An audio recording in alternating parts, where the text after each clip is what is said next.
Hello friends, this is SP Singh and welcome to smarter everyday. प्यारे दोस्तों, CTET 14 and 15 दिसंबर 2024 को target करते हुए हमारी एसएसटी क्लासेस कंटिन्यू है, जिसमें अभी हमारी 50-50 क्वेश्चंस की सीरीज चल रही है, जिसमें हम एक क्लास में 50 क्वेश्चंस करते हैं।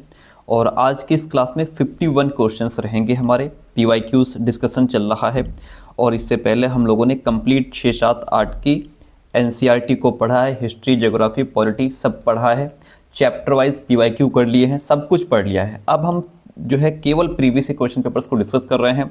अभी थोड़ा डिटेल में हम लोग डिस्कस कर रहे हैं और 4-6 दिन बाद क्या करेंगे कि 100-100 क्वेश्चन, 200-200 क्वेश्चन, 300-300, 400-400 क्वेश्चन एक वीडियो में ला करके आपको फुल रिवीजन करा दिया जाएगा। तो आज की क्लास भी बहुत इंपॉर्टेंट आपके लिए होने वाली है। जो भी विद्यार्थी क्लास में लास्ट तक बना रहता है, डेफिनेटली बहुत कुछ सीखने वाला है और यहाँ से कई क्वेश्चंस आपको एज इट इज़ एग्जाम में देखने को भी मिल सकते हैं, मिलेंगे। और आपको पता है कि अभी हम क्या कर रहे हैं कि जो क्वेश्चंस हम करा रहे हैं उसके साथ में जो हम लोगों ने NCERT में पढ़ा उसको साथ में हम टैग कर देते हैं उसकी डिटेल को, ताकि आप चीज़ों को बेहतर तरीके से समझ पाएँ, आपका और बेहतर तरीके से रिविज़न हो पाए और चीज़ें आपको रिमाइंड हो जाएँ। इसलिए ठीक है, अभी 4-6 दिन ये और करेंगे, इसके बाद ये जो टैग वाली चीज़ है इसको हटा देंगे, फिर डायरेक्ट क्वेश्चंस करेंगे। तो चलिए शुरू करते हैं। और पहला क्वेश्चन आपके सामने क्वेश्चन देखिएगा। क्वेश्चन कहता है, देखिएगा, चलिए यहाँ से शुरू करते हैं। ठीक है, पहला क्वेश्चन कहता है कि मध्यपाषाण युग को निम्नलिखित में से किस परिवर्तन के द्वारा किया गया। यानी कि ये जो मध्यपाषाण युग है, ये जो पीरियड है, इसको किस वजह से ये नाम दिया गया। तो देखिए, जो मध्यपाषाण युग है इसकी विशेषता ये है कि इसमें हमें कुछ पर्यावरण में बदलाव देखने को मिले, जैसे कि घास के मैदान उगे, ठीक है, और अच्छी बारिश हुई, छोटे छोटे औजारों का यहाँ पे निर्माण हुआ। इस वजह से इसको मध्यपाषाण युग यानी कि इसको माइक्रोलिथ भी कहा गया। ठीक है, घास वाले मैदान बनना इस युग की खास विशेषता थी। ठीक है, तो ऑप्शन ए राइट हो जाएगा। ध्यान रखिएगा, घास वाले मैदान बनना किसकी विशेषता है? मध्यपाषाण युग की विशेषता है। देखिए यहाँ पे हम लोगों ने पढ़ा था इस चीज को कि जिस काल में हमें पर्यावरणीय बदलाव मिलते हैं, पर्यावरण में चेंजेस मिलते हैं, अच्छी बारिश होना, घास के मैदान उगना, ठीक है, ये चीजें, उसे मेसोलिथ यानी मध्यपाषाण युग कहा गया। इसका जो समय है वो लगभग 12,000 साल पहले से लेकर के 10,000 साल पहले तक माना गया है। किसका युग? मध्यपाषाण युग। इस काल के पाषाण औजार यानी कि पत्थर के जो औजार थे वो आमतौर पर बहुत छोटे थे। क्या थे? बहुत छोटे थे। इसीलिए इसको माइक्रोलिथ भी कहा गया, क्योंकि माइक्रो का मतलब भी छोटा ही होता है, इसीलिए इन्हें माइक्रोलिथ यानी लघु पाषाण कहा जाता है। ठीक है, तो ये बात क्लियर हो गई। चलिए, प्रश्न क्लियर हो गया हमारा। अगला प्रश्न कहता है, question is in front of you, आखेटक संग्राहकों के द्वारा रहने के लिए एक विशेष स्थल का चयन करने के लिए वैलिड रीजन्स में से निम्नलिखित में से कौन सा कारण हो सकता है? जो आखेटक संग्राहक थे, जो शिकारी थे, जो चीज़ों का कलेक्शन करते थे, वो किसी जगह पर या रहने के स्थान को क्यों चुनते थे? अच्छी गुणवत्ता वाले पत्थरों की उपलब्धता उनको वहाँ रहने के लिए विवश करती थी, यानी कि अच्छी गुणवत्ता वाले अगर पत्थर मिल रहे हैं तो वहाँ स्टे करेंगे, उस स्थल को रहने के लिए चयन करेंगे, या फिर स्थानीय जनजातियों के साथ घनिष्ठता, या फिर भगवान एवं अन्य शक्तियों की डर की वजह से वो किसी स्थान को रहने के लिए चयन करेंगे, या फिर समूह के मुखिया का निर्णय होगा कि वो कहाँ स्टे करेंगे। तो देखिए, आखेटक संग्राहक हैं, ये ऐसी जगह, ऐसे स्थल को रहने के लिए चयन करेंगे जहां अच्छी गुणवत्ता वाले पत्थरों की उपलब्धता हो, जहां अच्छी क्वालिटी के पत्थर मिले। क्यों? क्योंकि ये आखेटक थे, ये शिकारी थे, इनको शिकार करने के लिए पत्थरों से औजार बनाने होते थे, पत्थरों का प्रयोग करना होता था। तो उन पत्थरों से बढ़िया औजार बने, ऐसा पत्थर इनको चाहिए। तो जहां पर पत्थरों की उपलब्धता होती थी, ये उसी स्थल को रहने के लिए चयन कर लेते थे। Option A is the right one in this question. कहता है कि निम्नलिखित में से किस बंदरगाह में, जिसका उल्लेख कविताओं में मिलता है, पूर्वी तट पर व्यापार के प्रमाण मिले हैं? किस बंदरगाह में, जिसका उल्लेख कहाँ है? कविताओं में भी मिलता है। तो वो हो जाएगा हमारा पुहार बंदरगाह। कौन सा वो बंदरगाह? पुहार जो है ये तमिलनाडु में बंगाल की खाड़ी में स्थित एक पूर्वी तटीय बंदरगाह है। ध्यान दीजिए, ये कहाँ है? ये पुहार जो है वो तमिलनाडु में है। ठीक है, बंगाल की खाड़ी में स्थित एक पूर्वी तटीय बंदरगाह है। जहां से प्राचीन कालीन व्यापार जो है वो वाणिज्य के साक्ष्य भी मिलते हैं, और ये चोल वंश की आरंभिक राजधानी भी थी। तो option B is the right one in this question. आगे बढ़ेंगे, बहुत बढ़िया प्रश्न हमको मिला है, इसको हम लोग मैच करेंगे। देखिए, भारतीय उपमहाद्वीप में प्रारंभिक नगरों के संदर्भ में निम्नलिखित का मिलान कीजिए। ओके, और उपयुक्त विकल्प का चयन कीजिए। नगर दुर्ग को किससे मिलाएंगे? लोथल, हड़प्पा, कालीबंगा, मोहनजोदड़ो। आपने सब कुछ पढ़ा है, कक्षा 6 की किताब में एनसीईआरटी में हम लोगों ने इसको पढ़ा था। सेकंड है अग्निकुंड, भंडारगृह, बंदरगाह। ठीक है, आइए थोड़ा इसको और एक बार पढ़ लेते हैं, रिवाइज कर लेते हैं, फिर इसको मिलाएंगे। पहला ऑप्शन था नगर दुर्ग। देखिए, कुछ नगरों के नगर दुर्ग में कुछ खास इमारतें बनाई गई थी। ठीक है, मिसाल के तौर पर मोहनजोदड़ो में खास तालाब बनाया गया था। तो यहां पे मोहनजोदड़ो किससे जुड़ा है? नगर दुर्ग से। मोहनजोदड़ो कहां से किससे जुड़ा है? नगर दुर्ग से। ठीक है, तो मोहनजोदड़ो में खास तालाब बनाया गया था जिसे पुरातत्वविदों ने महान स्नानागार कहा है। तो मोहनजोदड़ो को आप मिला देंगे नगर दुर्ग से, या नगर दुर्ग को मिला देंगे मोहनजोदड़ो से। सेकंड ऑप्शन हमारा था अग्निकुंड वाला। अब देखिए, कहता है कि कालीबंगा और लोथल जैसे अन्य नगरों में अग्निकुंड मिले हैं। तो अग्निकुंड कहाँ मिले हैं? अग्निकुंड को हम मिला देंगे कालीबंगा से। ओके, जहां संभवतः यज्ञ किए जाते होंगे ऐसी उम्मीद है, तभी तो अग्निकुंड हैं। हड़प्पा, मोहनजोदड़ो और लोथल जैसे कुछ नगरों में बड़े बड़े भंडार गृह भी मिले हैं। तो भंडार गृह को किससे मिला देंगे? हड़प्पा से मिला देंगे। ठीक है, बात क्लियर हो जाती है। और बंदरगाह कहाँ का है? लोथल का है। तो बंदरगाह को किससे मिला देंगे? लोथल से। लोथल का बंदरगाह, ये बड़ा तालाब लोथल का बंदरगाह रहा होगा। हमने आपको एनसीईआरटी में दिखाया था, बहुत बड़ा तालाब था जहां समुद्र के रास्ते आने वाली नावें रुकती थी। संभवतः यहां पर माल चढ़ाया उतारा जाता होगा। अब इस प्रश्न को आप फटाफट मिला लीजिए। नगर दुर्ग, नगर दुर्ग का मतलब नगर दुर्ग में मोहनजोदड़ो। ठीक है, तो हम मिला देंगे 1 को 4 से। अग्निकुंड कहाँ मिले हैं? कालीबंगा में। ठीक है, ये कालीबंगा से मिल गया जा करके। भंडार गृह कहाँ मिले हैं? हड़प्पा में, हड़प्पा से मिला दो इसको। फिर बंदरगाह कहाँ का है? लोथल का बंदरगाह है। बंदरगाह कहाँ का है? लोथल का है। ठीक है, बात हमारी हो जाती है क्लियर।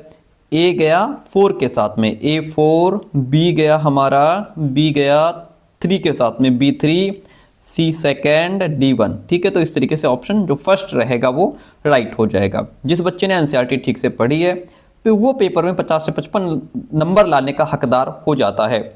निम्नलिखित में से किस व्यवस्था के अंतर्गत सिखों ने किसानों से उनकी उपज का 20% टैक्स के रूप में लेकर बदले में उन्हें संरक्षण प्रदान किया? बदले में उन्हें प्रोटेक्शन दिया। तो वो है राखी व्यवस्था डियर फ्रेंड। कौन सी व्यवस्था है? राखी व्यवस्था है। ये देखिए, सिखों ने क्या किया? सिखों ने राखी व्यवस्था स्थापित की थी जिसके अंतर्गत किसानों से उनकी जो उपज है, जो फसल की जो पैदावार है, उसका 20% लेते थे टैक्स के रूप में। वो लेकर के उन्हें बदले में प्रोटेक्शन दिया जाता था। ठीक है, किसानों से। ओके, बात हो गई क्लियर। आगे बढ़ते हैं। अगला प्रश्न हमसे कहता है कि निम्नलिखित में से किस समाज सुधारक ने प्राचीन ग्रंथों का उपयोग यह सुझाव देने के लिए किया कि विधवाएं पुनर्विवाह कर सकती हैं? किस समाज सुधारक ने ऐसा किया था? ईश्वर चंद्र विद्यासागर ने क्या किया था? ईश्वर चंद्र विद्यासागर ने प्राचीन ग्रंथों का हवाला दे करके विधवा पुनर्विवाह को जो है रोकने का प्रयास किया था, या विधवा पुनर्विवाहें कर सकती हैं, विधवाएं दोबारा विवाह कर सकती हैं।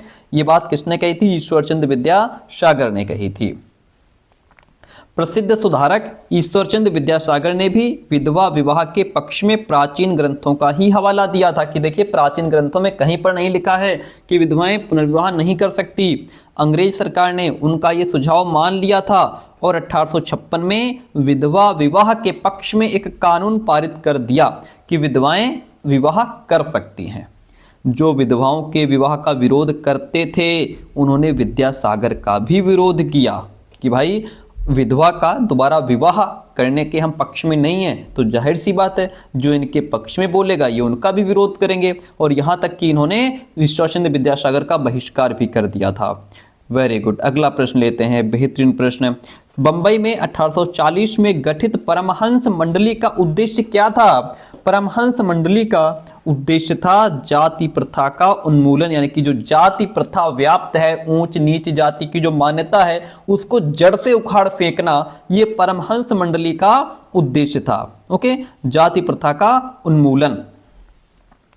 यहां पे दिया गया है कि जाति उन्मूलन के लिए काम करने के लिए बंबई में 1840 में परमहंस मंडली का गठन किया गया था। ओके,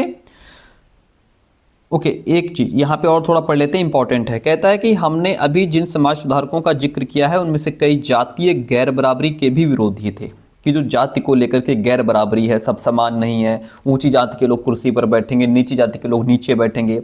राममोहन रॉय ने जाति व्यवस्था की आलोचना करने वाले एक पुराने बौद्ध ग्रंथ का अनुवाद किया कि देखो इसमें लिखा है कि जाति व्यवस्था नहीं होनी चाहिए, जाति में ऊंच नीच नहीं होनी चाहिए। प्रार्थना समाज भक्ति परंपरा का समर्थक था। पॉइंट टू बी नोटेड, प्रार्थना समाज किसका समर्थक था? प्रार्थना समाज भक्ति परंपरा का समर्थक था, जिसमें सभी जातियों की आध्यात्मिक समानता पर जोर दिया गया था। आपसे प्रश्न पूछ लेगा कि किसमें सभी जातियों की आध्यात्मिक समानता पर जोर दिया गया, तो वो था प्रार्थना समाज। ये भक्ति परंपरा का समर्थक था, प्रार्थना समाज, जिसमें सभी जातियों की आध्यात्मिक समानता पर जोर दिया गया था। अकॉर्डिंग टू द क्वेश्चन ये लाइन ठीक है। जाति उन्मूलन के लिए काम करने के लिए बंबई में 1840 में परमहंस मंडली का गठन किया गया।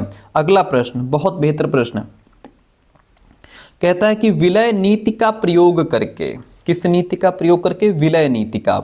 ईस्ट इंडिया कंपनी के द्वारा अधिग्रहित किए गए भूभागों, जमीन का जो भाग है उसका सुमेल कीजिए और उपयुक्त विकल्प का चयन कीजिए। सतारा, संबलपुर, नागपुर, उदयपुर, ये सब हम लोगों ने पढ़ा है। सर कहाँ पढ़ा है? यहाँ पे पढ़ा है। विलय नीति देखिए, पढ़िए। विलय नीति के बारे में कहता है कि अधिग्रहण की आखिरी लहर 1848 से 1856 के बीच गवर्नर जनरल बने लॉर्ड डलहौजी के शासनकाल में चली थी। अधिग्रहण की आखिरी लहर किसके शासनकाल में चली थी? तो ये लॉर्ड डलहौजी के शासनकाल में चली थी। कब से कब तक? 48 से 56 के बीच में। पॉइंट टू बी नोटेड, बहुत महत्वपूर्ण है।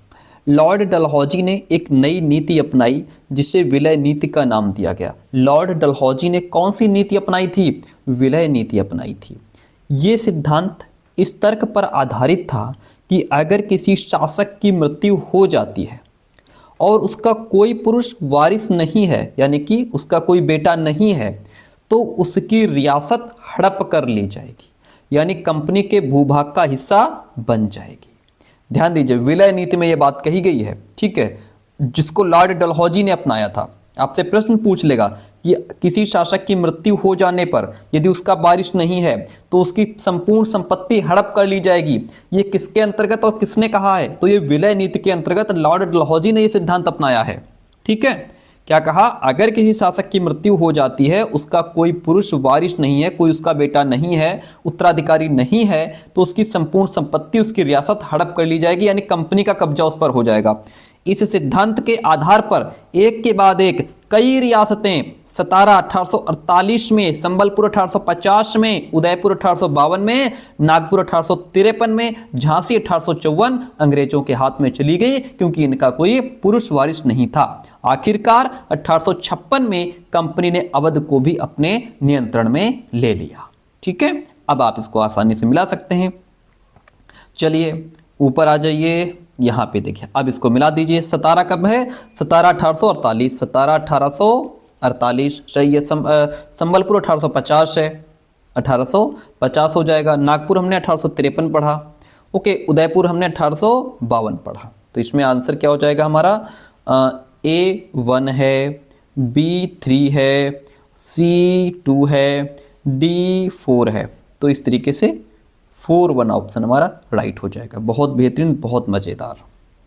नेक्स्ट क्वेश्चन कहता है कि बड़े पैमाने वाले मानचित्र क्या दर्शाते हैं? बड़े पैमाने वाले मानचित्र विलेज एंड टाउन दिखाते हैं, यानी गांव और शहरी इलाके दिखाए जाते हैं। किसके अंतर्गत? बड़े पैमाने वाले मानचित्र के अंतर्गत। ठीक है, गांव और शहरी इलाके। अब यहाँ पे पढ़ लीजिए भैया बहुत प्यार से। देखिए यहाँ पे लिखा हुआ है जब एक छोटे क्षेत्रफल वाले भाग जैसे आपके गांव या शहर को कागज़ पर दिखाना होता है तो फिर बड़े पैमाने वाले मानचित्र का प्रयोग करते हैं। ये हो गया प्रश्न। ठीक है, अब इसके बारे में थोड़ी गहन जानकारी ले लीजिए। देखिए, प्रश्न क्लियर हो गया। अब प्रश्न को भूल जाइए, इस पॉइंट पर ध्यान दीजिए। जब बड़े क्षेत्रफल वाले भाग जैसे महाद्वीप या देशों को कागज़ पर दिखाना होता है, जिसका क्षेत्रफल बहुत बड़ा है, महाद्वीप का क्षेत्रफल बहुत बड़ा है, किसी कंट्री का क्षेत्रफल बहुत बड़ा है, इसको अगर कागज़ पर दिखाना होता है तब हम लोग छोटे पैमाने का उपयोग करते हैं। ओके, जैसे मानचित्र पर 5 सेंटीमीटर स्थल के 500 किलोमीटर को दिखाता है। भाई क्योंकि हम कागज़ पर चित्र बना रहे हैं, कागज़ पर अगर हमको दूरी कहीं पर 500 किलोमीटर दिखानी है तो 500 किलोमीटर कागज़ पर तो आएगा नहीं, तो हम मान लेते हैं कि यहाँ पे 500 kilometre is equals to 5 centimetre.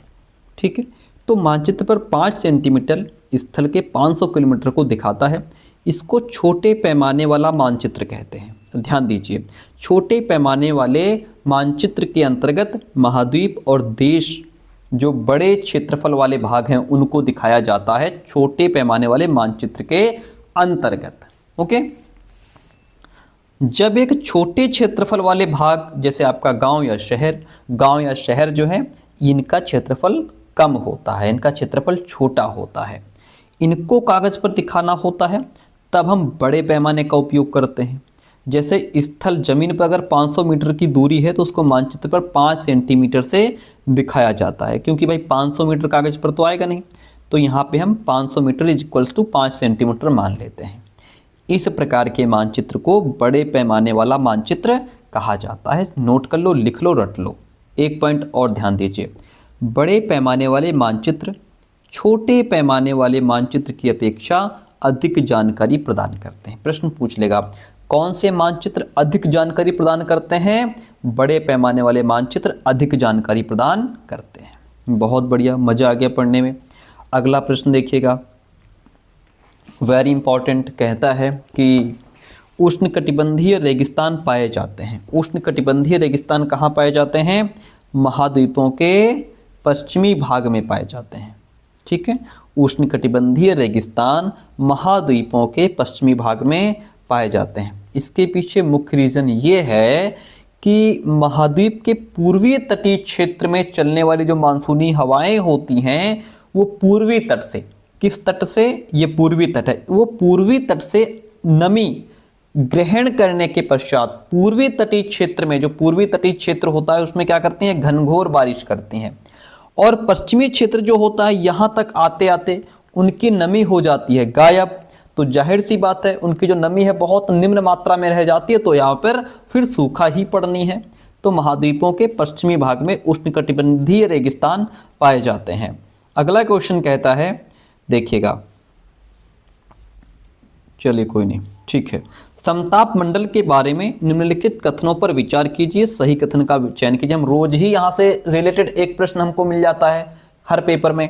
ठीक है, हर पेपर में, जितने पेपर हमने अब तक हम करवा रहे हैं 6-7 दिन से, रोज एक पेपर यहाँ से हमें क्षोभ मंडल, समताप मंडल, बाह्य मंडल, वायुमंडल से रिलेटेड एक प्रश्न मिल ही जाता है।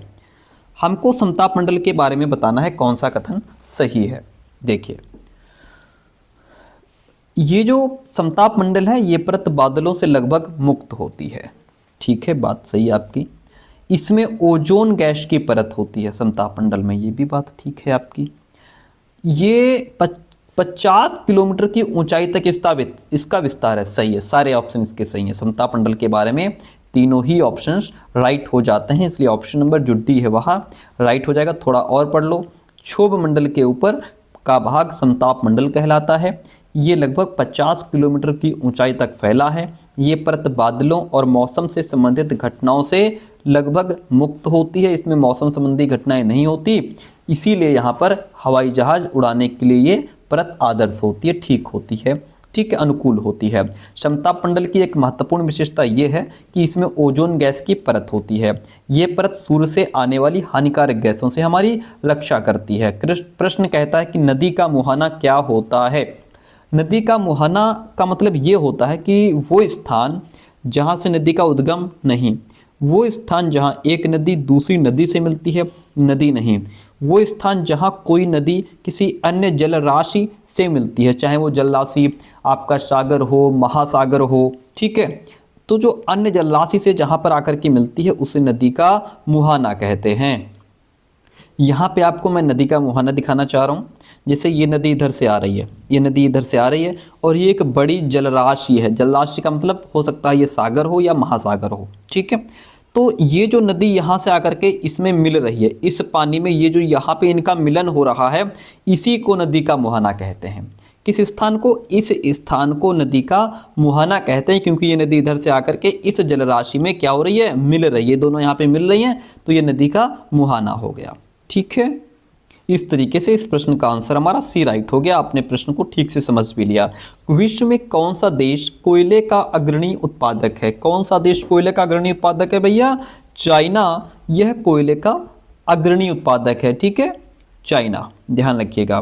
प्रश्न कहता है कि विकास एवं उपयोगों के आधार पर संसाधनों को निम्नलिखित में वर्गीकृत किया जा सकता है। देखिए, जो संसाधन है, एक तो एक्चुअल रिसोर्सेज होते हैं, जो वास्तव में संसाधन हैं जिनका हम प्रयोग कर रहे हैं, जो हमारी आवश्यकता की पूर्ति कर रहे हैं, वो एक्चुअल रिसोर्सेज होते हैं।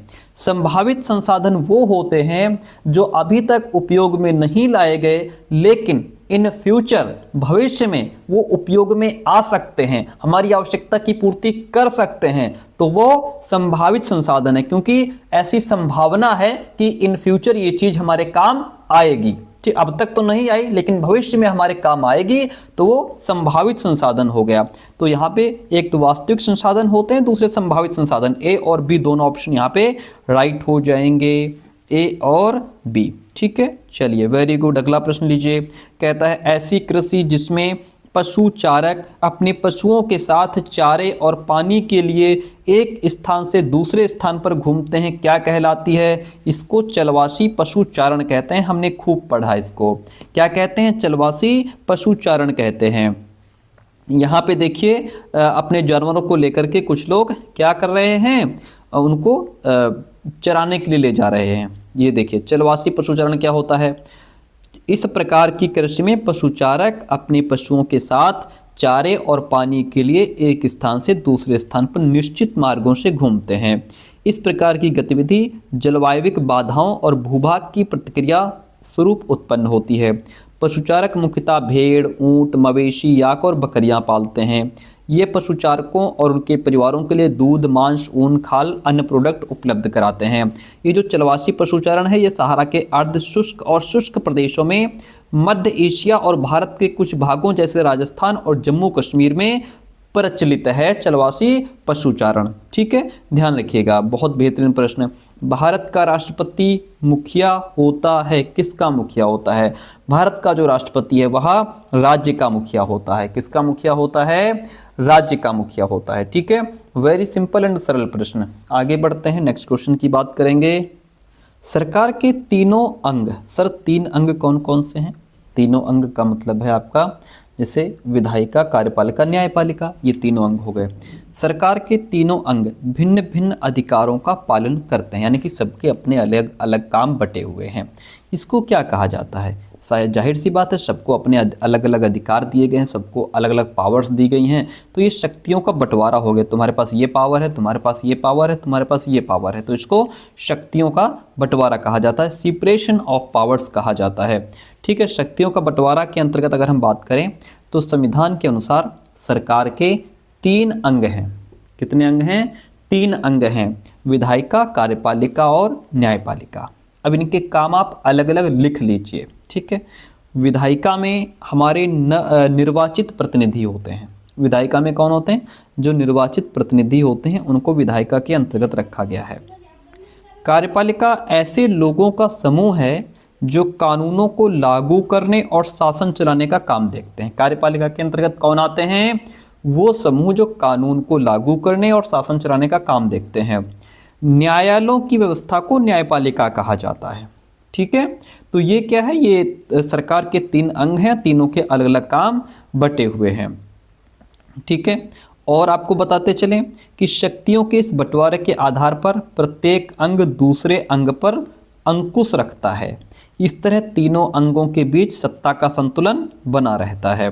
क्वेश्चन आपके सामने, करके सीखना सिद्धांत सबसे उपयुक्त है जहां बच्चा लर्निंग बाय डूइंग करे, यानी कि खुद करके और सीखे। चर्चा में क्या बच्चे को करने का मौका मिल रहा है? क्या वहां पे बच्चे को करने का मौका मिलता है? नहीं, वहां पे सिर्फ डिस्कशन हो रहा है। डिमॉन्स्ट्रेशन मेथड, जिसमें सिर्फ प्रदर्शन, सिर्फ दिखावे की बात हो रही है, यहाँ पे बच्चे को करके नहीं सीख रहा है, करने का मौका नहीं मिल रहा है। हाँ, प्रोजेक्ट में बच्चा अपने आप करेगा। जब हम बच्चों को प्रोजेक्ट वर्क देते हैं तो बच्चा उसमें अपने आप करता है और उसी से सीखता है। हमको जैसे कॉलेज में जब हम लोग बीएड करते थे या जो लोग कर रहे हैं उनको क्या है, मान लीजिए हमको घर से लेसन प्लान बनाने के लिए दिया गया या घर से असाइनमेंट लिखने के लिए दिया गया, तो हम पहले बड़ा कंफ्यूज थे कि सर असाइनमेंट कैसे लिखा जाएगा, लेसन प्लान कैसे बनाया जाएगा। कुछ हिंट दी, फिर हमने घर पे आकर उसको बनाया, तो धीरे धीरे बना करके फिर क्या हो गया, सीख गए कि हाँ ऐसे बना जाता है या बनाया जाता है। तो यहाँ पे क्या है, लर्निंग बाय डूइंग होता है प्रोजेक्ट में। ऑप्शन सी राइट हो गया। बहुत बेहतरीन प्रश्न। संगम साहित्य की रचना एवं उनका संकलन किस नगर के सम्मेलनों में की गई? तो संगम साहित्य की रचना और उनका संकलन जो है वह मदुरै नगर के सम्मेलनों में की गई। कहाँ? Madurai. Option D is the right one this question. आइए इसको पढ़ते हैं। तमिल की प्राचीनतम रचनाओं को संगम साहित्य कहते हैं। किसकी रचनाओं को? तमिल की जो ओल्डेस्ट जो रचनाएं हैं उनको संगम साहित्य कहते हैं। इनकी रचना करीब 2300 साल पहले की गई। इन्हें संगम क्यों कहा जाता है? संगम इसलिए कहा जाता है क्योंकि मदुरै के कवियों के सम्मेलनों में इनका संकलन किया जाता था।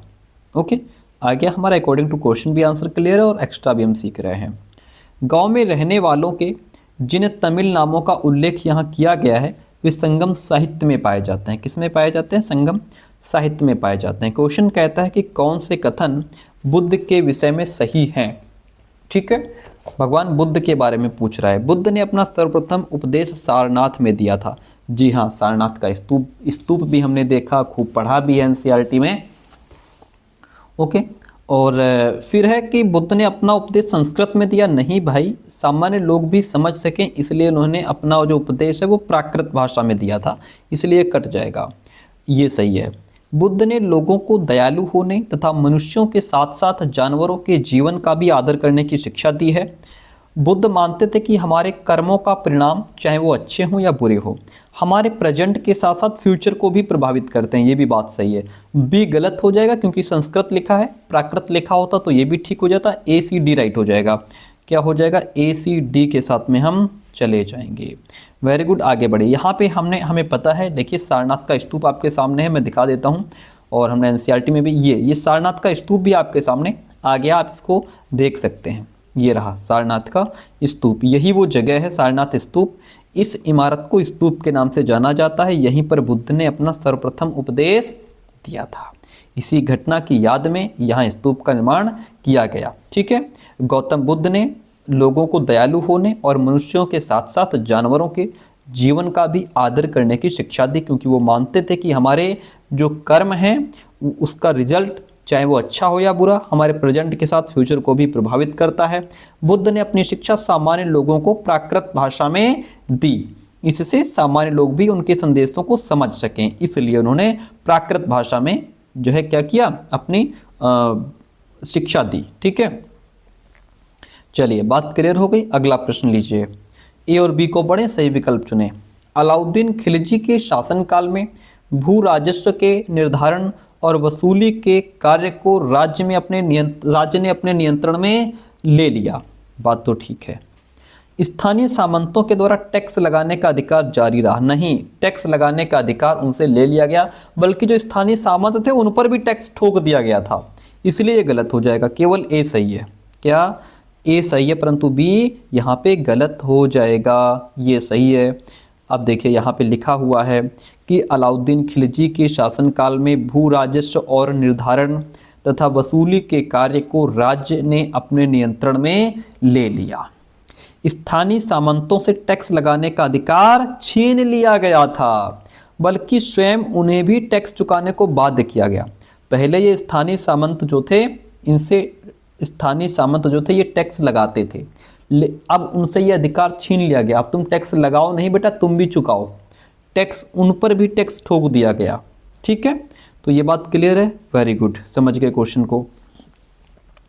प्रश्न कहता है कि निम्न में से कौन सा कथन मणिमेखलई महाकाव्य के विषय में सही है। मणिमेखलई जो महाकाव्य है डियर फ्रेंड, ये तमिल महाकाव्य है। कौन सा महाकाव्य है? ये तमिल महाकाव्य है, यानी कि तमिल में लिखा गया था। ठीक है, तमिल में लिखा गया है तो जाहिर सी बात है तमिल ही होगा। ओके, यह सत्यनार नामक कवि के द्वारा लिखा गया है। इसमें कोवलन और माधवी की बेटी की कहानी है।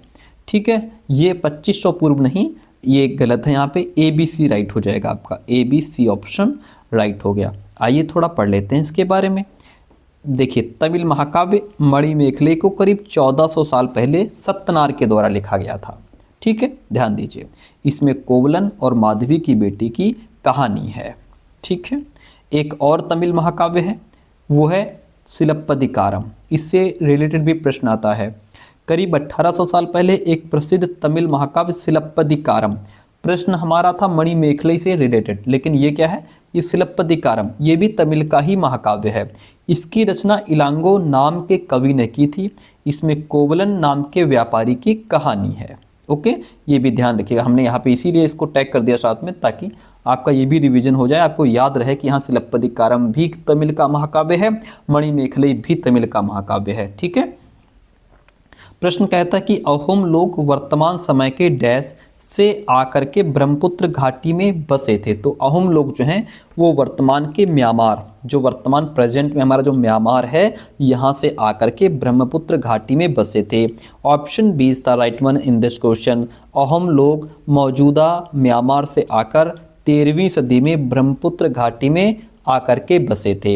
इन्होंने भूइयाँ यानी कि भूस्वामी लोगों की पुरानी राजनीतिक व्यवस्था का दमन करके नए राज्य की स्थापना भी की थी। ओके, और अहोम लोग जो थे, थोड़ा सा इसके बारे में पढ़िए यहाँ पे।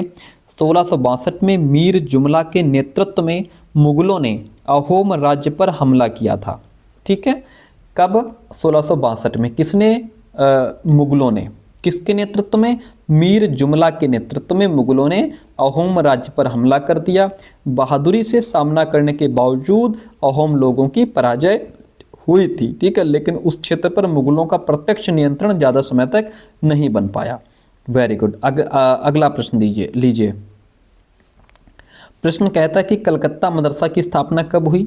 बनारस संस्कृत कॉलेज की स्थापना कब हुई? अंग्रेजी शिक्षा अधिनियम कब आया? वुड्स डिस्पैच कब आया? आइए इसके बारे में थोड़ी सी जानकारी ले लीजिए नीचे। चलिए देखिए, कहता है कि 1781 में अरबी, फारसी, इस्लामिक कानून के अध्ययन को बढ़ावा देने के लिए कलकत्ता में एक मदरसा खोला गया। आपसे ये प्रश्न पूछ सकता है कि किस कारण कलकत्ता में मदरसा खोला गया या किस उद्देश्य को लेकर के खोला गया? तो अरबी, फारसी और इस्लामिक कानून के अध्ययन को बढ़ावा दिया जाए, इस उद्देश्य से कलकत्ता में मदरसा खोला गया था 1781 में। क्वेश्चन घुमा के पूछा, कहीं कोई नया क्वेश्चन तो ले नहीं आएंगे, क्वेश्चन यहीं से बनाएंगे, लेकिन एकदम नए क्वेश्चन आपके सामने रख देगा और कंटेंट यही रहेगा। ठीक है, तो ये बात आप ध्यान रखिएगा। दूसरा ये कह रहा है कि ठीक है, 1791 में बनारस में हिंदू कॉलेज की स्थापना की गई। कब की गई सर? बनारस में हिंदू कॉलेज की स्थापना 1791 में हुई। क्यों हुई? वहाँ प्राचीन संस्कृत ग्रंथों की शिक्षा दी जा सके। प्राचीन संस्कृत ग्रंथों की शिक्षा देने के उद्देश्य से बनारस में हिंदू कॉलेज की स्थापना हुई 1791 में, और देश का शासन चलाने में मदद मिले, इसलिए बनारस में हिंदू कॉलेज की स्थापना हुई 1791 में। ओके, फिर मैकाले के मिनट्स यानी विवरण के आधार पर 1835 का अंग्रेजों का शिक्षा अधिनियम पारित किया गया, और ये फैसला भी लिया गया कि अंग्रेजों को उच्च शिक्षा का माध्यम बनाया जाए। किसको? अंग्रेजी को। ठीक है, और कलकत्ता मदरसे तथा बनारस संस्कृत कॉलेज जैसे प्राच्यवादी संस्थानों को प्रोत्साहन न दिया जाए। इन संस्थानों को अपने आप क्षरण का शिकार होते जा रहे अंधकार के मंदिरों की संज्ञा भी दी गई है। ओके, इतनी बात क्लियर है। फिर लास्ट हमारा बचा वुड्स का डिस्पैच यानी कि वुड का घोषणा पत्र। 1854 में ईस्ट इंडिया कंपनी के लंदन में स्थित कोर्ट ऑफ डायरेक्टर्स ने भारतीय गवर्नर जनरल को शिक्षा के विषय में एक नोटिस भेजा। कंपनी के नियंत्रक मंडल के अध्यक्ष चार्ल्स वुड के नाम से जारी किए गए इस संदेश को वुड का नीति पत्र यानी कि वुड्स डिस्पैच कहा जाता है। ठीक है, इस दस्तावेज में भारत में लागू की जाने वाली शिक्षा नीति की रूपरेखा स्पष्ट करते हुए एक बार फिर दोहराया गया है कि प्राच्यवादी ज्ञान के स्थान पर यूरोपीय शिक्षा को अपनाने से कितने व्यवहारिक लाभ प्राप्त हो सकते हैं। तो अब आपको सारे ऑप्शन याद हो गए होंगे। चलिए आइए इसको मैच कर लेते हैं। देखिए क्या हो जाएगा, कलकत्ता मदरसा। कलकत्ता मदरसा की स्थापना कब हुई भाई? तो ये हुआ 1781 में। बनारस संस्कृत कॉलेज ये 1791। अंग्रेजी शिक्षा अधिनियम 1835। Woods dispatch 1854। ओके, तो इस तरीके से हमारा क्या हो जाएगा इसमें, हाँ ये वाला A2 B1 C4 D3। Okay ठीक है। नेक्स्ट प्रश्न आपके सामने आया है, गुलामगिरी। एक पुस्तक जिसका अर्थ है गुलामी किसने लिखी थी? सही उत्तर चुनिए। तो सबको आपको रट गया होगा, ज्योतिराव फुले। ठीक है, चाहे गुलामगिरी हो, काश्तकार की चाबुक हो, ये ज्योतिराव फुले की किताबें हैं। प्रश्न कहता है कि निम्नलिखित महाद्वीपों को आकार के अवरोही क्रम में लिखिए। अवरोही का मतलब होता है पहले बड़ा और उसके बाद फिर उससे छोटा, फिर उससे छोटा, यानी कि डिसेंडिंग ऑर्डर में इसको लिखना है। किस ऑर्डर में? डिसेंडिंग ऑर्डर में। ठीक है, डिसेंडिंग ऑर्डर में लिखने के लिए इसमें क्या होगा कि सबसे पहले आता है, अब इसमें जैसे एशिया तो विश्व का सबसे बड़ा महाद्वीप है, तो वो तो इसमें दिया नहीं है, तो फिर हम उसके बाद तीसरे नंबर पे अफ्रीका आता है, तो अफ्रीका को लेंगे। फिर उसके बाद उत्तरी अमेरिका आता है, फिर उससे छोटा दक्षिणी अमेरिका है, फिर उससे छोटा अंटार्कटिका है, फिर जो यूरोप है वो एशिया से बहुत छोटा बताया गया है, तो इसके बाद यूरोप आ जाएगा। ये यहाँ पे इसका क्या है, डिसेंडिंग ऑर्डर है। हम लोगों ने इसको विधिवत तरीके से पढ़ा है। ये देखिए यहाँ पे लिखा है कि पृथ्वी पर 7 महाद्वीप हैं। ये महाद्वीप है एशिया, ये सबसे बड़ा है। एशिया जो है ये विश्व का सबसे बड़ा महाद्वीप है। एशिया से छोटा यूरोप है, यूरोप से छोटा अफ्रीका है, अफ्रीका से छोटा उत्तर अमेरिका, फिर दक्षिण अमेरिका, फिर ऑस्ट्रेलिया, फिर अंटार्कटिका। अंटार्कटिका जो है ये सबसे लास्ट में आता है। हालांकि अब देखिए अगला प्रश्न कहता है, दक्षिण ध्रुव व्रत कहाँ स्थित है? दक्षिण ध्रुव व्रत जो है वो 66.5 डिग्री साउथ में स्थित है। दक्षिण ध्रुव व्रत कहाँ? 66.5 डिग्री साउथ में। अब देखिए यहाँ पे इसमें ये देखिए कहाँ पे है, ये रहा दक्षिण ध्रुव व्रत। ये आपको नजर आ रहा है दक्षिण ध्रुव व्रत कहाँ पे? 66.5 डिग्री दक्षिण में। ओके, आपको बताते चलें कि दक्षिण ध्रुव व्रत और दक्षिण ध्रुव के बीच का ये जो स्थान है इसको दक्षिणी शीत कटिबंध कहा जाता है। क्या कहा जाता है? इसको शीत कटिबंध कहा जाता है, क्योंकि यहाँ पर बहुत अधिक ठंड होती है, इसलिए इसको शीत कटिबंध कहा जाता है। ठीक है, इतनी बात क्लियर है? Very good. तो वही इसी के अकॉर्डिंग हमारा इसमें जो आंसर है वो B1 राइट हो जाएगा। अगला प्रश्न लीजिए, कहता है कि पृथ्वी लगभग 24 घंटे में अपने अक्ष पर 360 डिग्री घूम जाती है, अर्थात 1 घंटे में 15 डिग्री घूमती है। इस प्रकार जब ग्रीनविच में रात के 12 बजते हैं तब ग्रीनविच से 15 डिग्री पश्चिम में समय क्या होगा? देखिए हमने आपको कई बार बताया है कि ये पूरब है, इधर पश्चिम है, और अगर पूरब में चलेंगे तो 15 डिग्री का मतलब है 1 घंटा प्लस कर देंगे। जो समय यहाँ पे होगा, यहाँ पे जो समय होगा पूरब में चलने पर 15 डिग्री पर 1 घंटा ऐड कर देंगे, 30 डिग्री पर 2 घंटा, 45 डिग्री पर 3 घंटा ऐड कर देंगे। लेकिन अगर वहीं से हम पश्चिम में चलते हैं, कहता है पश्चिम में क्या समय होगा, अगर ये पश्चिम में पूछ रहा है तो पश्चिम में समय घटता चला जाएगा। पश्चिम में समय क्या होगा? माइनस होगा, इधर समय प्लस होगा। तो यहाँ पे 12 बज रहे हैं, रात के 12 बज रहे हैं, तो यहाँ पे पश्चिम में समय 1 घंटा घटा दो, यानी कि 11 अपराह्न हो जाएगा। कहाँ? ये रहा 11 PM। ठीक है, 11 PM हो जाएगा। प्रश्न कहता है, देखिए बहुत प्यारा सा प्रश्न आपके सामने है, निम्न में से कौन सा उष्णकटिबंधीय घास का मैदान है? Match the following and identify the correct tropical grasslands. उष्णकटिबंधीय घास का मैदान पूछ रहा है, तो आपको बता दें कि ब्राज़ील में पाया जाने वाला कंपोस, ब्राज़ील में पाया जाने वाला जो कंपोस घास का मैदान है ये उष्णकटिबंधीय क्षेत्र के अंतर्गत आता है, ध्यान रखिएगा। ठीक है, और अर्जेंटीना में पाया जाने वाला पैम्पास, ठीक है, घास का मैदान जो है ये शीतोष्ण कटिबंधीय क्षेत्र में आता है। सर किसमें? शीतोष्ण कटिबंधीय क्षेत्र में आता है। ओके, अच्छा अब स्टेपी की अगर हम बात करें तो स्टेपी ये एक घासदार सूखा मैदान होता है। ठीक है, और ये भी शीतोष्ण कटिबंधीय क्षेत्र के अंतर्गत आता है, मध्य एशिया में है। ओके, अब जैसे वेल्ड की बात करें तो दक्षिण अफ्रीका में स्थित है, दक्षिण अफ्रीका में स्थित वेल्ड घास का मैदान ये भी शीतोष्ण कटिबंधीय क्षेत्र में आता है। केवल जो ब्राजील का कंपोस्ट घास का मैदान है यही उष्ण कटिबंधीय है। ऑप्शन डी राइट हो जाएगा। इनको नोट कर लीजिए कौन कहाँ पे पाया जाता है। प्रश्न कहता है कि लद्दाख के बारे में कथन पर विचार करें। लद्दाख एक ठंडा रेगिस्तान है। Yes sir.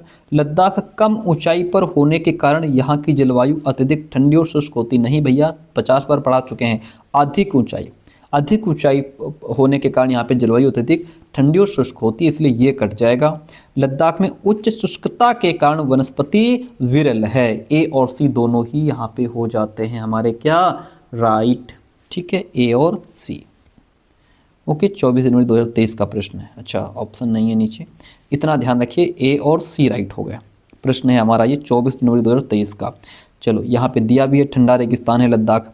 लद्दाख एक ठंडा रेगिस्तान है। ठीक है, अधिक ऊंचाई के कारण यहाँ की जलवायु अत्यधिक शीतल और शुष्क होती है और यहाँ से लद्दाख से होकर अनेक नदियाँ बहती हैं, जिसमें सिंधु नदी जो है वो प्रमुख है। ओके, और आपको बताते चलें कि यहाँ पे इसमें यहाँ उच्च शुष्कता के कारण वनस्पति विरल है। ठीक है, पूरा प्रश्न क्लियर हो गया। ओके, क्या आप जानते हैं लद्दाख को खापाचान भी कहते हैं, जिसका अर्थ होता है हिम भूमि यानी कि बर्फ की भूमि। खापाचान भी किसको कहते हैं? लद्दाख को कहते हैं सर। बहुत बेहतरीन क्वेश्चन आपके सामने। कहता है निम्न में से कौन सा युग्म सही सुमेलित है? सही। महाद्वीपीय संगति, क्या ये पृथ्वी की परत है? इधर मूल तत्व है। क्या महाद्वीपीय संगति का निर्माण सिलिका और मैग्नीशियम से होता है? नहीं, हम लोगों ने पढ़ा है महाद्वीपीय संगति सिलिका प्लस एल्यूमिना से बनती है। किससे? सिलिका प्लस एल्यूमिना से। ठीक है, सिलिका और एल्यूमिना से। क्या महाद्वीपीय पर्पटी सिलिका और लोहे से बनती है? नहीं सर, ये सिलिका और मैग्नीशियम से बनती है। ओके, ये भी कट जाएगा। कोर क्रोड जो है ये सबसे आंतरिक परत होती है, ये निकिल और लोहे से बनी होती है। ये सही है, दो ऊपर वाले गलत हो गए। तो सी ऑप्शन, केवल सी राइट हो जाएगा। ओके, हम यहाँ पे इसको दिया हुआ भी है कि पृथ्वी की सतह की सबसे ऊपरी परत को पर्पटी कहते हैं। ये सबसे पतली परत होती है। यह महाद्वीपीय संगत में 35 किलोमीटर और समुद्री सतह में केवल 5 किलोमीटर तक है। महाद्वीपीय संगति मुख्य रूप से सिलिका और एल्यूमिना जैसे खनिजों से बनी है, इसलिए इसे Cl कहा जाता है। महासागर की पर्पटी मुख्यतः सिलिका और मैग्नीशियम की बनी होती है, इसलिए इसे सीमे यानी कि सिलिका मैग्नीशियम कहा जाता है। पर्पटी के ठीक नीचे मेटल होता है जो 2900 किलोमीटर की गहराई तक फैला होता है। इसकी सबसे आंतरिक परत क्रोड है जिसकी त्रिज्या लगभग 3500 किलोमीटर है। यह मुख्यतः निकिल और लोहे की बनी होती है। इसे निफे यानी कि नी फॉर निकल, फे फॉर फेरस, निकिल और फेरस भी कहते हैं। केंद्रीय क्रोड का तापमान और एवं दाब काफ़ी उच्च होता है, ये ध्यान रखिएगा, नोट कर लीजिए। केंद्रीय क्रोड जो होती है ये सबसे आंतरिक परत होती है, इसका तापमान, टेम्परेचर और प्रेशर काफ़ी हाई होता है। अगला प्रश्न लीजिए, कहता है कि निम्नलिखित में से कौन सा मौसमी पवनों का उदाहरण है? मौसमी पवने यानी कि जो मानसूनी पवने हैं ये मौसमी पवनों का उदाहरण है। ठीक है, पूर्वी पवने, पश्चिमी पवने ये तो हमारी क्या कहते हैं उसको स्थायी पवनों का उदाहरण है। ठीक है, अगला प्रश्न लीजिए भाई। कहता है कि भूगोल की कक्षा के पश्चात यानी कि भूगोल की कक्षा थी उसके बाद विद्यार्थी ABC के द्वारा जल पर बनाए गए कथन को पढ़िए, सही विकल्प का चुनाव कीजिए। इन्होंने जल पर कुछ स्टेटमेंट बनाए हैं। विद्यार्थी ए कहता है कि जब तेज वायु सागर की पूरी सतह पर जल को रगड़ती है तब तरंगें उत्पन्न होती हैं। सही बात है। तेज वायु चलने पर सुनामी उत्पन्न होती है। देखिए ये वाला ऑप्शन है ये तो जल से संबंधित है, लेकिन ये वाला ज्वार भाटा से संबंधित हो गया। ठीक है, सुनामी से संबंधित है। ज्वार भाटा तरंगों के प्रकार हैं, ज्वार भाटा के बारे में कह रहा है, यहाँ पे जल की बात ही नहीं हुई है, ये सुनामी से रिलेटेड है। ये वाला जो ए कह रहा है ये ठीक बात कह रहा है, ये जल से संबंधित है, केवल ए इसमें आपका सही हो जाएगा। कह रहा है ना कि तूफान में तेज वायु चलने पर विशाल तरंगें उत्पन्न होती हैं, इनके कारण क्या होता है, बहुत ज़्यादा विनाश हो सकता है। भूकंप, ज्वालामुखी उद्गार या जल के नीचे भूस्खलन के कारण महासागरीय जल बहुत अधिक विस्थापित हो जाता है ना। और इसके परिणाम स्वरूप 15 मीटर तक की ऊंचाई वाली विशाल ज्वारी तरंगें उठ सकती हैं, जिन्हें सुनामी कहा जाता है। क्या कहा जाता है? सुनामी। ज्वार भाटा की बात आई तो दिन में 2 बार नियम से महासागरीय जल का उठना गिरना ज्वार भाटा कहलाता है। जब सर्वाधिक ऊंचाई तक उठकर जल तट के बड़े हिस्से को डुबो देता है उसे ज्वार कहते हैं। जब जल अपने निम्नतम स्तर तक आ जाता है, तट से पीछे चला जाता है, तो उसे भाटा कहते हैं। कौन सा उद्योग वेल्ड में विकसित हुआ?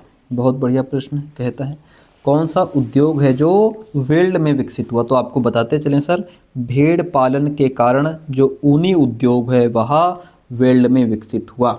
ठीक है। दक्षिणी आपको बताते चलें कि दक्षिणी ऑस्ट्रेलिया में पाए जाने वाले घास के मैदान को वेल्ड कहा जाता है। वेल्ड क्या है?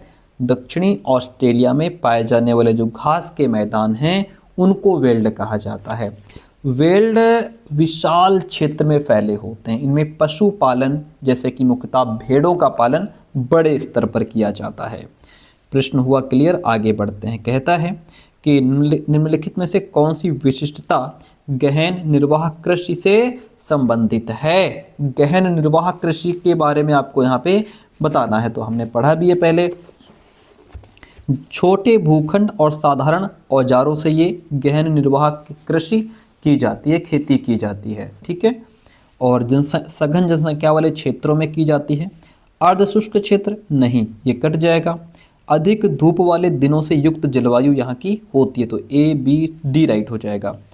ए बी डी ऑप्शन आपका यहाँ पे राइट हो गया।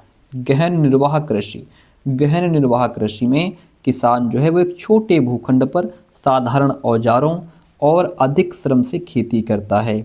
अधिक धूप वाले दिनों से युक्त जलवायु और उर्वर मृदा वाले खेत में एक वर्ष में एक से अधिक फसलें उगाई जा सकती हैं और गहन निर्वाह कृषि की चावल जो है मुख्य फसल होती है। ध्यान रखिएगा। और जैसे कि अन्य फसलों में गेहूं, मक्का, दलहन, तिलहन शामिल हैं, लेकिन मुख्य चावल है।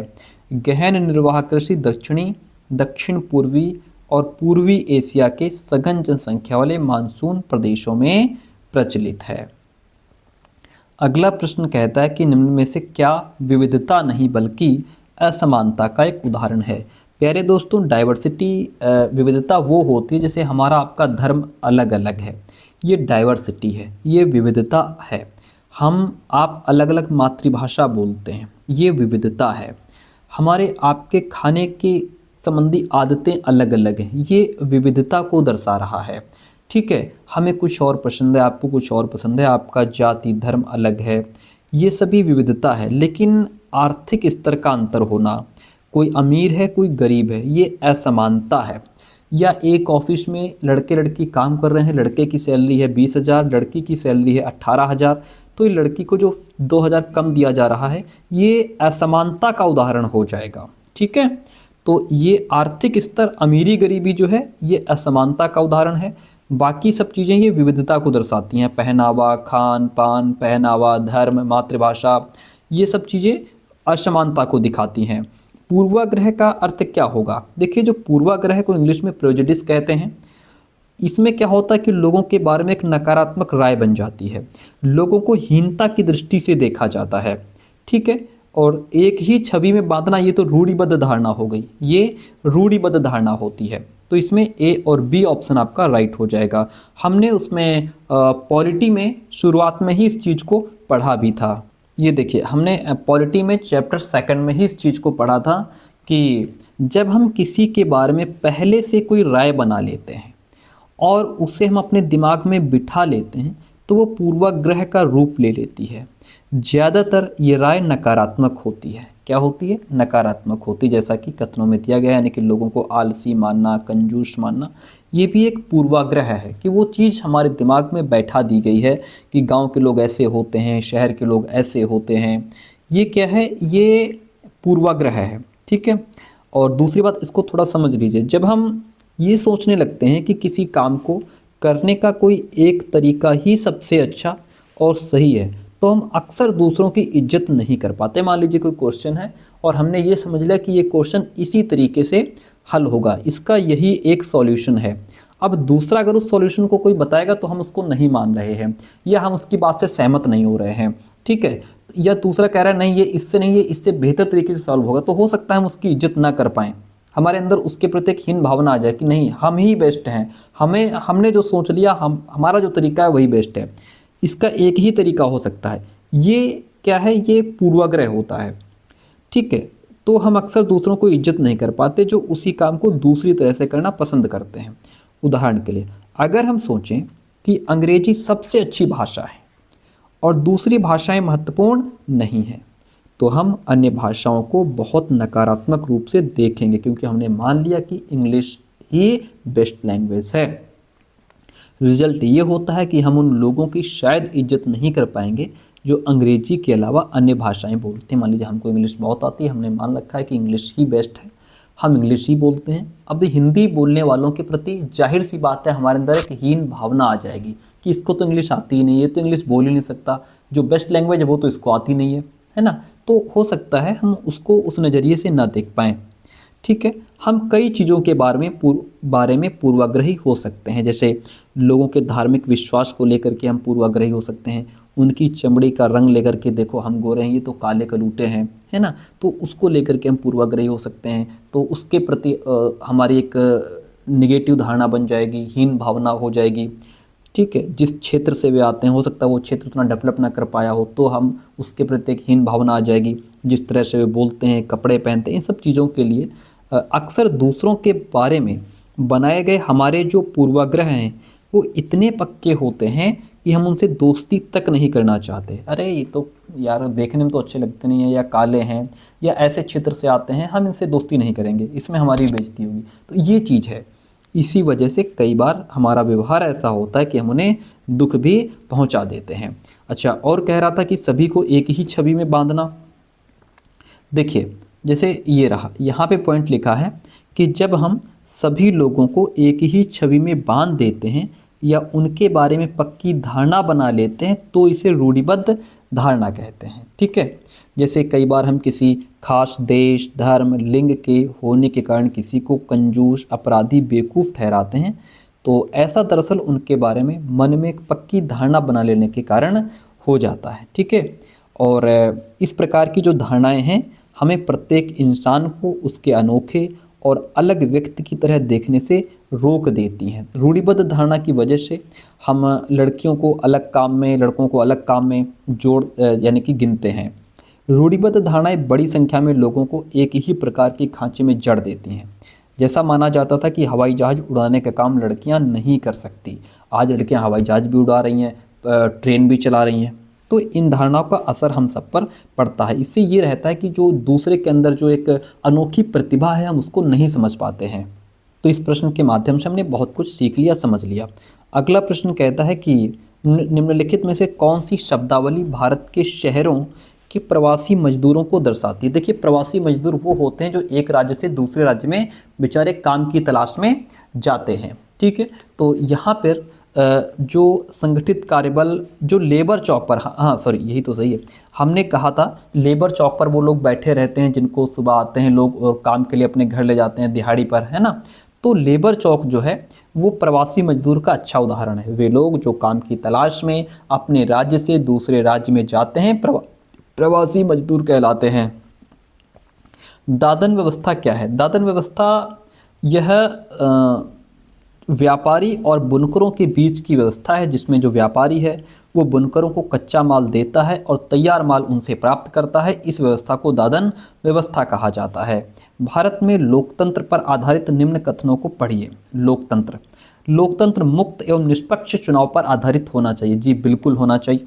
लोकतंत्र में अंतिम निर्णय लेने का अधिकार जनता के द्वारा चुने गए व्यक्तियों के पास ही होना चाहिए, यानी कि अंतिम निर्णय वही लेगा जिसको जनता ने चुन करके ऊपर भेजा है। तो इसका मतलब है दोनों ही ऑप्शन यहाँ पे हमारे राइट हो जाते हैं, ए और बी दोनों सही हैं।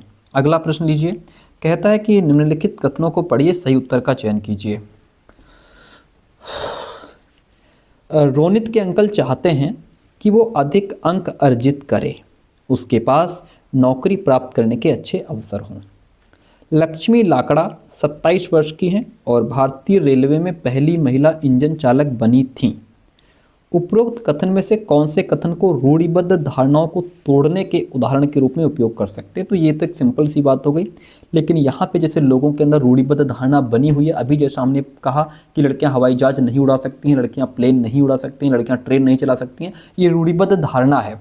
तो ये क्या है, ये रूढ़िबद्ध, अगर लड़की यहाँ पे जो है कि रेलवे में है, वो ट्रेन चला रही है, तो ये रूढ़िबद्ध धारणा को तोड़ेगी। इसका मतलब जो सेकंड ऑप्शन है केवल बी, यही रूढ़िबद्ध धारणा को तोड़ने का सबसे अच्छा उदाहरण होगा। Option B is the right one in this question. Bharat में स्वास्थ्य के अधिकार को किस मौलिक अधिकार के एक प्रकार के रूप में मान्यता प्राप्त है? देखिए, जो स्वास्थ्य का अधिकार है, यह जीवन के अधिकार के एक प्रकार के रूप में इसको मान्यता प्राप्त है, जीवन के अधिकार के अंतर्गत। ठीक है, आपको पता है कि भारतीय संविधान में मूल अधिकारों का जो प्रावधान है वो संविधान के भाग 3 में अनुच्छेद 12 से 35 तक में वर्णित है। ठीक है, मूल अधिकारों में अनुच्छेद 21 में जीवन के अधिकार का वर्णन है।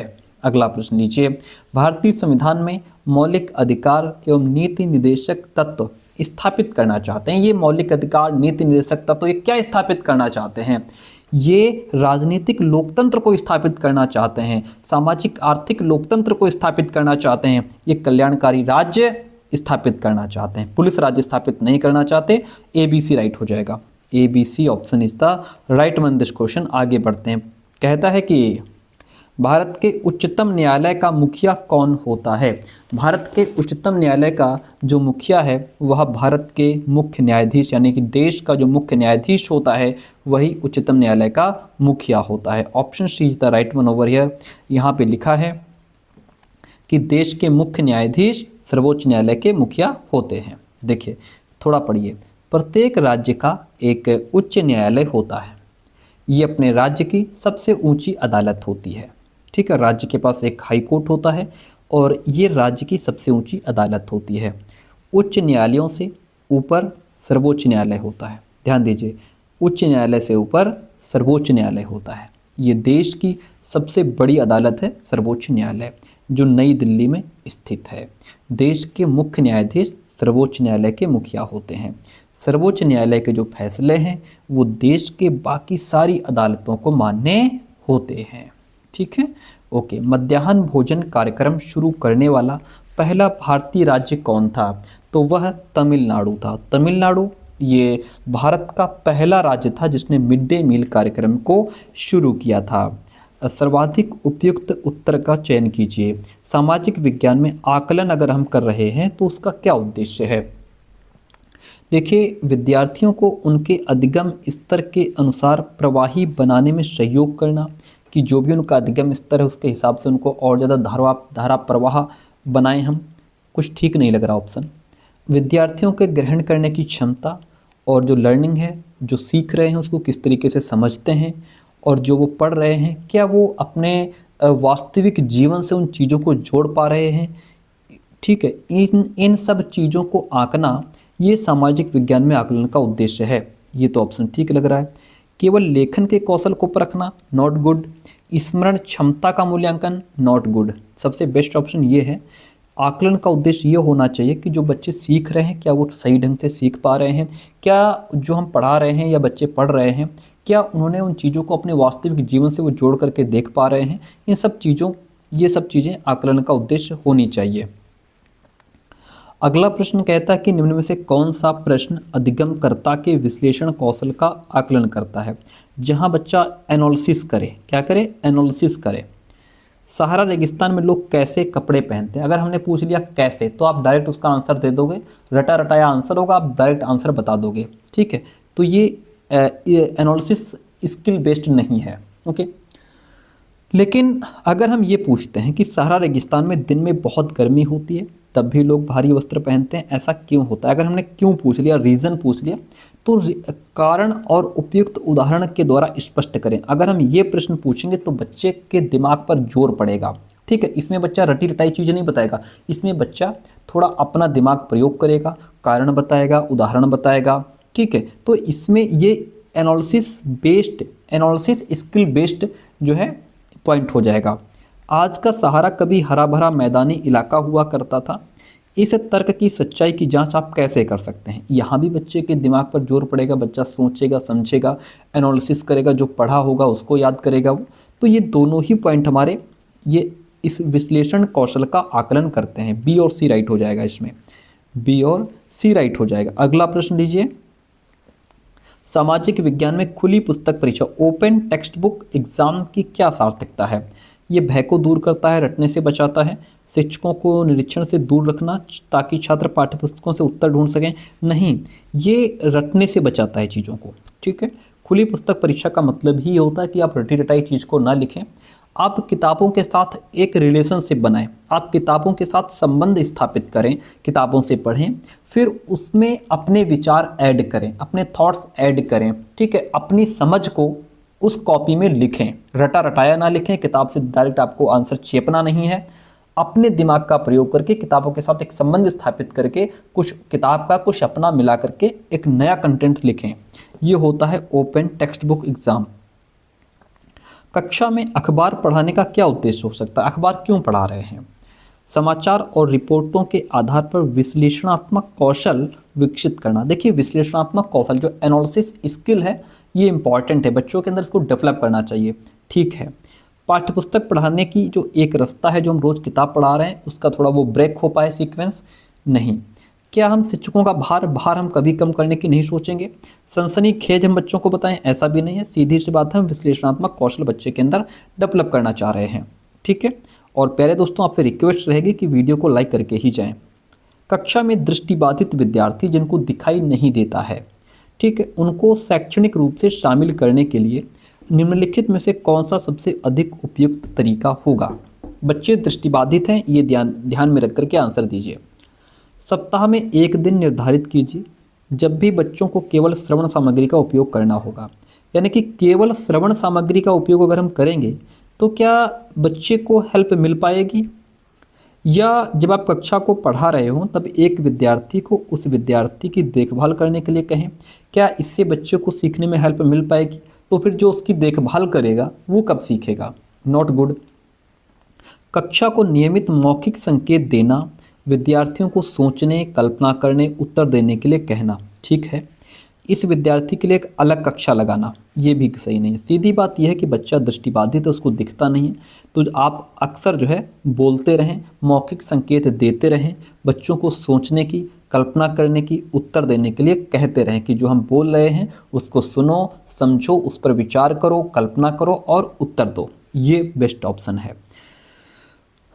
ये आज का लास्ट प्रश्न रहेगा। ठीक है, और आपसे एक रिक्वेस्ट रहेगी कि आप लोग वीडियो को लाइक नहीं करते हैं, मेहनत बहुत लगती है, लाइक करें प्लीज़। एक प्यारा सा कमेंट करके जाएं और आपके कमेंट का दिल से स्वागत है। ठीक है, चलिए निम्नलिखित दिए गए कथन पर विचार करें और सही विकल्प का चयन करें।